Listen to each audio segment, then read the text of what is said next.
Olá, eu sou o professor Fernando, fui convidado pela Tribuna do Norte para falar um pouco sobre o processo de escravização em Pindamonhangaba e como a gente sabe,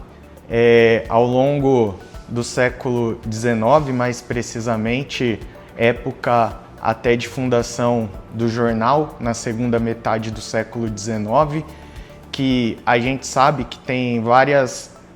matérias, várias notícias relacionadas à questão não só do abolicionismo, mas como também a todo um processo de escravização aqui na nossa cidade. E quando a gente fala sobre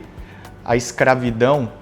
em Pindamonhangaba, a gente precisa levar em consideração não só os documentos da Tribuna do Norte, como também os demais documentos do arquivo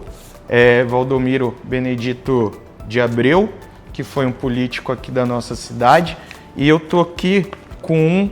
que fala sobre Luiz Gama, um grande abolicionista que ajudou a libertar 18 escravos aqui em Pindamonhangaba. E a gente sabe que a extinção da escravidão em Pinda e no Brasil Império naquele período, ela foi de uma forma gradual, desde a lei Eusébio de Queiroz até a lei do ventre livre e mais precisamente a lei dos sexagenários, que é o estudo que eu faço, que é o trabalho que eu me formei na faculdade de conclusão de curso em História, levaram aí a gente a entender como se deu o fim da escravidão a partir da Lei Áurea. É um assunto bem complexo, se a gente for levar em consideração que os grandes ruralistas, os proprietários de escravos estavam insatisfeitos aí com a liberdade e as alforrias que iam ser dadas e acabaram por fim exigindo do Império um tipo de indenização, como nos apresenta aqui uma das maiores pesquisadoras em sexagenários, que é a professora Joseli Nunes Mendonça, lá da Unicamp. E um trecho interessante aqui do livro dela sobre a questão dos sexagenários é que ela também apresenta aqui o advogado Luiz Gama, que foi responsável por libertar, como disse, 18 escravos aqui em Pindamonhangaba, escravizados.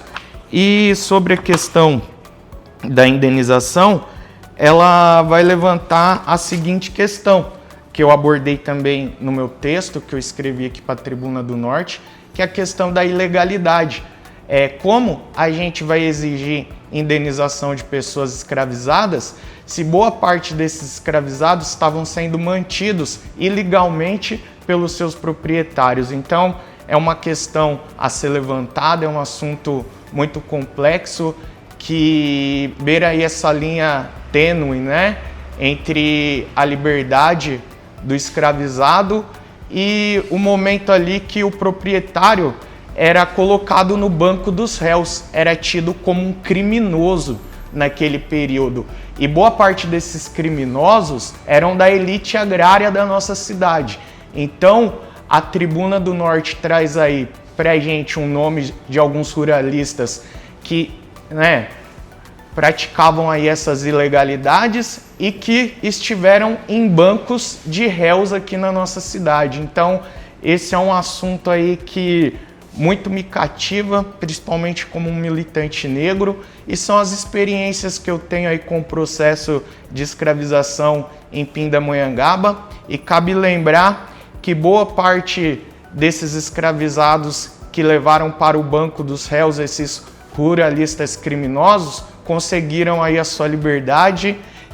com a ajuda de Luiz Gama e tiveram aí o seu momento de fala, onde não puderam ser silenciados a partir do juízo de órfãos da nossa cidade. É isso aí, muito obrigado e eu agradeço pelo convite. Valeu!